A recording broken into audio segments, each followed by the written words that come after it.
মূলত মাঠের ক্রীড়া সংগঠক, যারা স্বাধীনতার পরবর্তীতে বাংলাদেশের ক্রীড়াঙ্গনকে নিরপেক্ষভাবে ঢেলে সাজানোর যে স্বপ্ন নিয়ে বাংলাদেশের একজন ক্রীড়া সংগঠক হিসেবে নিজেদেরকে খেলাধুলার মাঝে নিজেদেরকে বিলিয়ে দিয়েছিলেন, সেই ক্রীড়া সংগঠকরা গত 17 বছর সকল ক্রীড়াঙ্গনের কার্যক্রম থেকে বিতাড়িত ছিলেন, বঞ্চিত ছিলেন।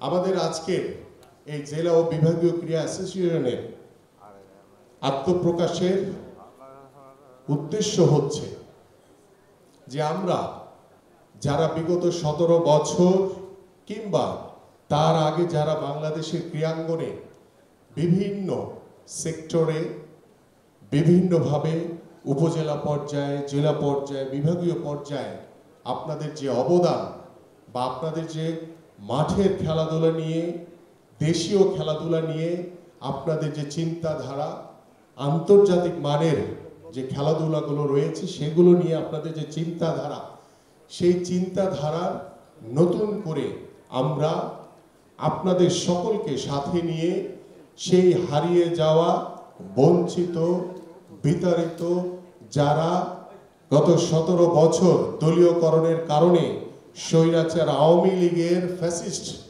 আচরণের কারণে বাংলাদেশের ক্রীড়াঙ্গন থেকে দূরে সরে গিয়েছিলেন, আমরা সেই ক্রীড়াঙ্গনের মানুষগুলোকে একসাথে একত্রিত করতে চাই।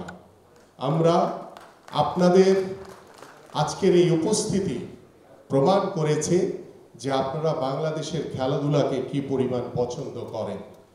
আমরা প্রত্যেকটি জেলায় আজকে আমরা দেখেছি যে প্রত্যেকটি জেলা কিংবা বিভাগীয় পর্যায়ে সকল ধরনের খেলাধুলা প্রায় বন্ধ হয়ে গেছে। আজকে শুধু ক্রিকেটের দিকে যদি তাকান, আমরা গত 17 বছর দেখেছি ক্রিকেটটা কারা নিয়ন্ত্রণ করেছে, কিভাবে ম্যাচ ফিক্সিং থেকে শুরু করে কত অনৈতিক দুর্নীতির ভিতরে ক্রিকেট বোর্ড গত 17 বছর পরিচালিত হয়েছে। আমরা এখন পর্যন্ত পরিপূর্ণভাবে সেই ক্রিকেট বোর্ডকে স্বৈরাচার মুক্ত করতে পারিনি।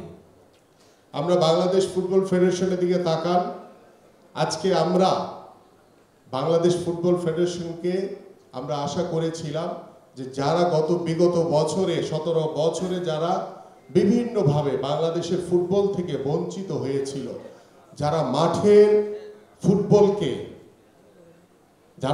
ফুটবলকে নিয়ে সারাদিন ব্যতিব্যস্ত থাকতো, সেই মানুষগুলোকে আমরা ফুটবল ফেডারেশনে দেখব। কিন্তু দুর্ভাগ্য, হাতে গোনা কিছু মানুষ ছাড়া আমরা দেখছি যে এখন পর্যন্ত ফুটবল ফেডারেশনে সেই আওয়ামী লীগের পুনর্বাসন করা হয়েছে।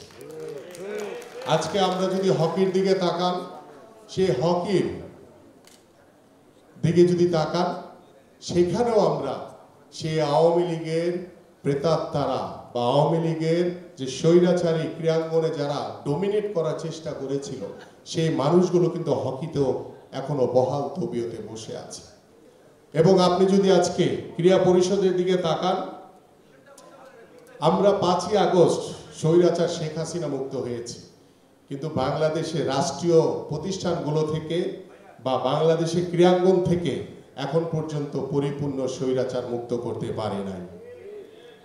আজকে দেখেন ক্রীড়া পরিষদ দিকে, সেখানেও সেই আওয়ামী লীগের যারা বিভিন্ন সময় ক্রীড়াঙ্গনকে ডোমিনেট করেছে, একনায়কভাবে স্বৈরাচারী কায়দায় তারা এখন পর্যন্ত বহাল তবিয়তে বসে আছে। আজকে আমরা দেখতে পাচ্ছি, আমি আমাদের যে ক্রীড়া উপদেষ্টা তাকে বলেছিলাম যে আপনি যে আন্দোলনের মধ্য দিয়ে বাংলাদেশ স্বৈরাচার শেখ হাসিনা মুক্ত হয়েছে, আমরা নতুনভাবে আমাদের রাষ্ট্রীয় প্রতিষ্ঠানগুলোকে নতুনভাবে ঢেলে সাজানোর যে স্বপ্ন দেখছি, সেই জায়গা থেকে আপনি আপনার ক্রীড়াঙ্গনের যে জায়গাটি আল্লাহ পাক আপনাকে সুযোগ দিয়েছে, সেই জায়গাটিতে পরিপূর্ণভাবে স্বৈরাচার মুক্ত করেন। কিন্তু তিনি আজকে প্রায় 8 থেকে 9 মাস হয়ে গেছে, তিনি স্বৈরাচার মুক্ত এখন পর্যন্ত করতে পারে না। এবং পাশাপাশি আমরা ইদানিং দেখছি তিনি সেই আওয়ামী লীগের স্বৈরাচারদেরকে নতুন করে পুনর্বাসন করছেন। সেটা খুব দুর্ভাগ্যের। আমি তাকে খুব ক্লিয়ারলি বলেছিলাম যে আসেন আমরা সকলে মিলে বাংলাদেশি ক্রীড়াঙ্গনকে নতুনভাবে ঢেলে সাজাই। বাংলাদেশে ক্রীড়ামোদী মানুষ যারা রয়েছে, বাংলাদেশের মানুষ অত্যন্ত ক্রীড়ামোদী, খেলাধুলাকে অত্যন্ত পছন্দ করে।